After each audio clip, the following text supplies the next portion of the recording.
A Central das Eleições está de volta. Nós não paramos e vamos direto a Brasília.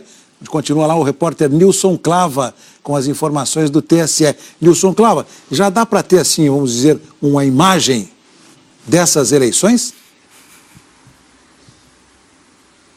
Olha, Heraldo, dá sim. O Tribunal Superior Eleitoral divulgou que no total são 23.840 candidatos. E a gente, inclusive, separou uma ilustração para mostrar para vocês um pouquinho do perfil desses candidatos que foram registrados pelos seus partidos. Apesar das mulheres serem a maioria na sociedade, ainda são a minoria na política. A gente mostra por quê. São 7.302 candidatas, 30,63% dessas candidaturas. Já os homens são 16.538 candidatos, representam 69,37% das candidaturas. E é importante a gente citar que esse valor de 30% das mulheres, da candidatura feminina, esse valor é o mínimo previsto na lei eleitoral. A lei eleitoral determina que os partidos têm que separar 30% das suas vagas às mulheres, ou seja, esse valor que a gente está falando de 30% é o mínimo e que está previsto na lei. O Supremo Tribunal Federal, inclusive, determinou depois que os partidos também têm que repassar para as mulheres 30% do fundo partidário, e nesse ano, para tentar mudar um pouco esse cenário, o Tribunal Superior Eleitoral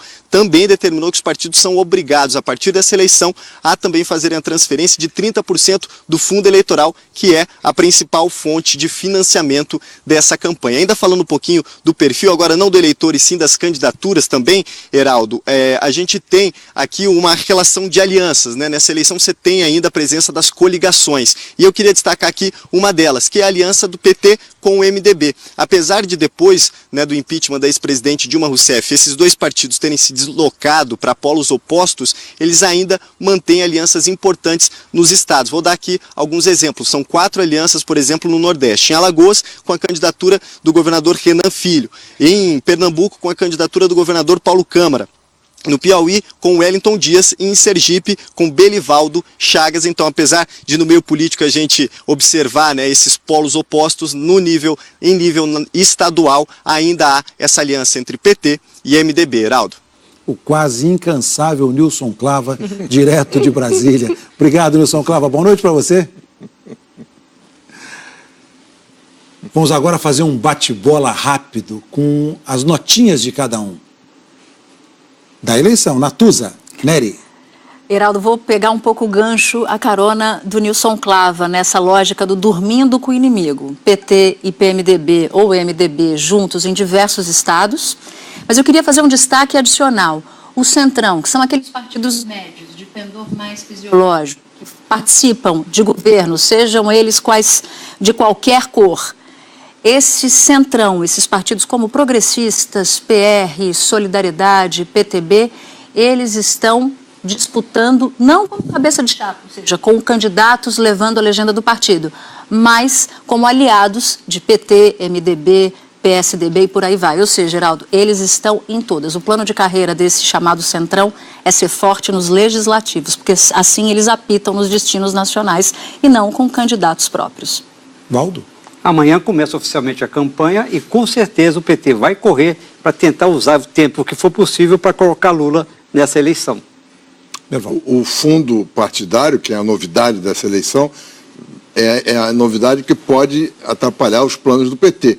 Tanto que a Raquel Dodge pediu que o Lula não fosse impedido de usar a propaganda eleitoral porque estaria usando dinheiro público. Isso é novidade, porque não existia na última eleição. Era financiamento privado, então a procuradora não poderia interferir nesse tipo de coisa. E isso aí pode atrapalhar muito os planos do PT. Cristiana. Os partidos cumpriram a legislação indicando 30% de candidatas mulheres. Agora nós vamos saber se foi para cumprir tabela ou se elas vão ter força para ganhar. Isso a gente vai saber no final da eleição, qual o percentual de homens e mulheres, se elas entraram só para cumprir a marca ali exigida pelos partidos. Mauro, qual é o resultado da pesquisa? É uma eleição muito louca. Eleição com a maior taxa de brancos e nulos nesse momento, comparando com o mesmo momento em eleições anteriores. 8% na espontânea em 2014, 23% agora de eleitores pretendendo votar em branco e nulo. Muitos eleitores indecisos e muita indefinição e eleitores aguardando a campanha, que vai ser muito condensada em apenas 2 meses. O Mauro, era bom lembrar que, mesmo que o resultado seja branco e nulo maior do que o primeiro colocado, não anula a eleição, né? Esse é que é. Muita gente acha que se conseguir anular para ter mais votos do que os candidatos, anula a eleição. Não anula a eleição. Está aí uma fake news que circulou muito. E ainda muita gente acredita nisso. Votos válidos é que contam, né? Sim. E quanto maior a taxa de brancos e nulos, menor a taxa que o candidato precisa para passar para o segundo turno. Gerson Camarote. Olha, a grande questão que se coloca agora nessas próximas horas é o relator do caso, do ex-presidente Lula. Está claro mesmo a sinalização que será o ministro Barroso. Agora, o PT já estava se preparando para pedir impugnação do Admar. E aí fica meio frustrado, porque a tendência era pedir a impugnação do Admar por uma questão, porque ele já tinha se manifestado para impugnar de ofício a candidatura do ex-presidente Lula e agora fica mais difícil chegar à manutenção do ministro Barroso como relator. Andréia Sadi. Pegando o gancho do Camarote, nenhum dos cenários é bom para o ex-presidente Lula, porque o Admar Gonzaga falou que poderia ali já dar decisão de ofício, mas lembrando que o ministro Barroso já falou ali, já defendeu, já elogiou a lei da ficha limpa, chamando de sóbria a lei da ficha limpa, então nenhum dos dois cenários é bom para o ex-presidente Lula. Eu falei só impugnação, eles iam pedir a suspeição do Admar, era isso. Está corrigido. E ele falou em prosa, em sóbria, porque o Gilmar tinha dito que é uma lei de bêbado. Vocês estão pensando que acabou? Não acabou, não. Calma aí.